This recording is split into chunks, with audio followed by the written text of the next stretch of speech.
Hello, everybody. We are live for our live Smackdown review, John. Oh God, I hate saying that shit. No, look, we are live for Smackdown, of course. And this is corresponding with the brand split really not mattering, and it's taken them over 5 years to do this shit. When no one cared about the brand split to begin with, and they were just trading. Everybody just deserved to be traded willy nilly with no correlation or identity with either Raw or SmackDown. And the major focus of tonight's episode of SmackDown was just the basis on building on the unification of the World Tag Titles over Roman's announcement. And there hasn't even been a teaser to see what's going to be the new World Title, because we know Roman unified them back at Mania with Brock Lesnar. So, that's practically what we had to build on for majority of the show. We also had the contract signing, I think, that opened the show. That was going to be an I Quit match over Charlotte upsetting Ronda Rousey last week, correlating with the kendo stick, Charlotte attacking her by tossing the table at her, and then after Charlotte left, Ronda signed a contract while putting an armbar on Drew Gulak. So Drew Gulak's back, more of an executive figure. So that's what we have for building upon this women's title match, and I'm still not invested. Xavier Woods faced off against Butch from Ripoff Peaky Blinders BS faction, with Sheamus and Ridge Harlan trying to build up, I guess Butch, that is Pete Dunne, as like a loose cannon of the group, always equate to anger and jumps on anybody that pisses him off. That I don't mind that as a gimmick, but I don't know why WWE is so uninspiring with the way they'll make their gimmicks. Like, first you got Tony D'Angelo from NXT, that's like supposed to be a rip-off soprano, Italian, forget about it, cartoon character, bullshit. But I don't mind it. And then we have, of course, Sheamus with his rip-off Euro Peaky Blinders bullshit faction with a bunch of Euro jobbers responsible for breaking Big E's neck. So this match is about to happen. This is correlating after they just had a Mania match where they put the heels over, and then they just have Butch just win via lose via a small package after like a close match involving with security guards somehow leaving over this pint-sized dude that was babying one of the security guards from the where the attendance was at. So yeah. I guess that's supposed to like build them over more as like a crazy ass midget.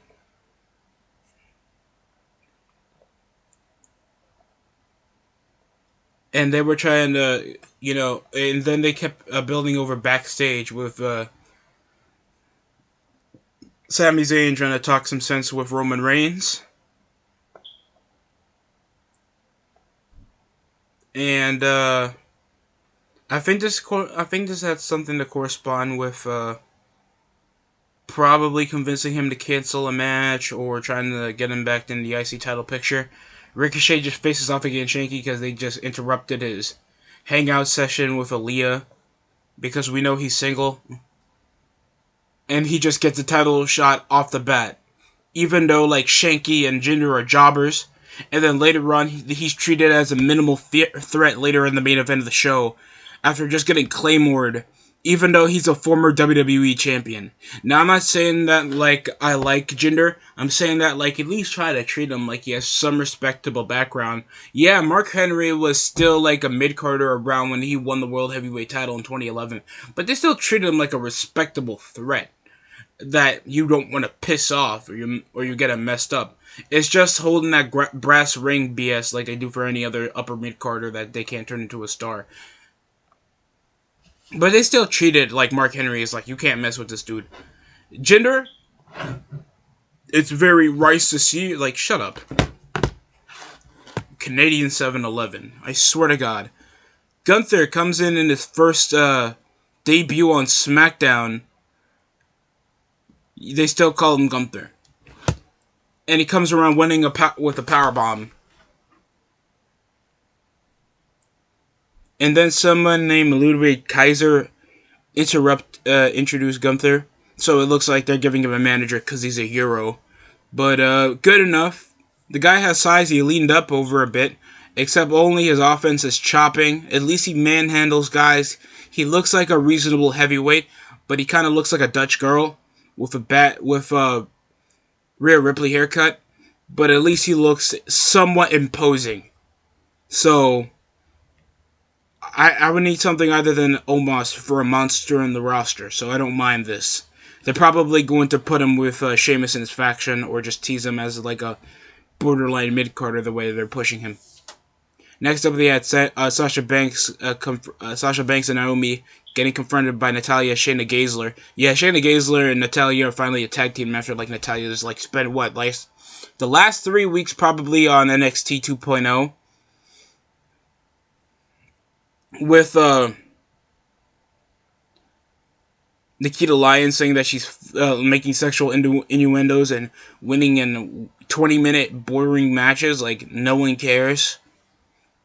And now it looks like after Liv Morgan and Rhea Ripley broke up, because obviously they have plans for Rhea Ripley to join the Edge's faction, so they're probably going to build a program to try to think Liv Morgan actually deserves the TV time. And now it's just Natalya and Shayna Baszler that are not going to reasonably be treated as serious opponents are going to be like the first victims of Natalya and Sasha Banks. One of nepotism and one of just knowing the right guy to suck in the business. Madcap Moss beats Angel. And this is still revolting around the Andre the Giant Memorial Battle Royal, trophy. Remember the thing that's always, like, opens the show at Mania, and now it's, like, now on Smackdown before Mania? And this came up from Moss refusing to partner back over with Corbin after assaulting him after their upset loss to Drew McIntyre.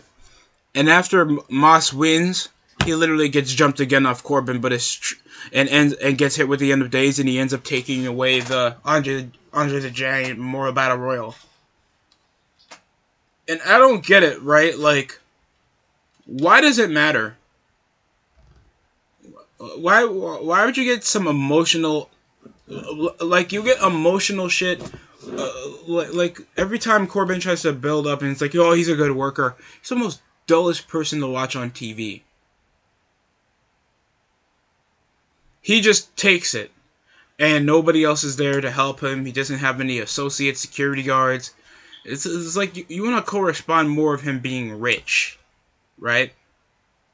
He could have literally just bought out Riddick Moss's contract so he can, be his personal servant or some shit.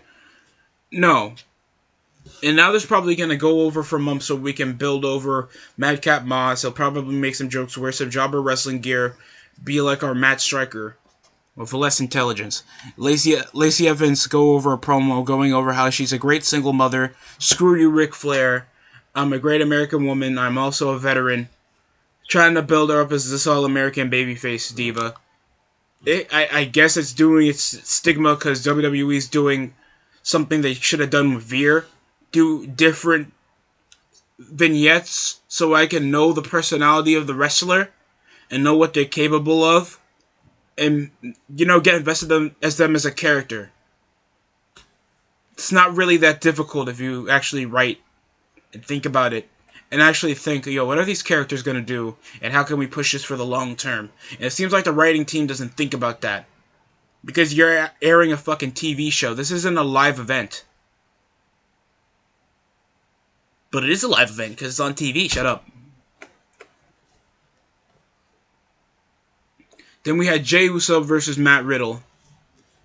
Over a one-on-one after literally backstage, Riddle tried to break the ice with Drew McIntyre. That was also in the main event against Sami Zayn in a lumberjack match. And it was a good match. High knee over the counter. There was a freaking super kick out of nowhere. and just a good, and just good, some good references to both of their tag team matches, and a pop-up RKO, and literally came around doing the same shit as they did on Raw. It's a good match. Wouldn't say I would watch it again. I know they're corresponding this with, well, because they're facing each other on the pay-per-view, so one half have to face off against each other to correspond with, why? Honestly.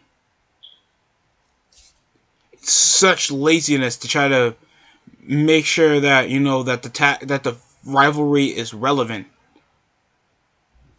And the authority figures don't even make it that, like, interesting to make sure that these guys have, different a different obstacle going in every week after unifying the tag titles.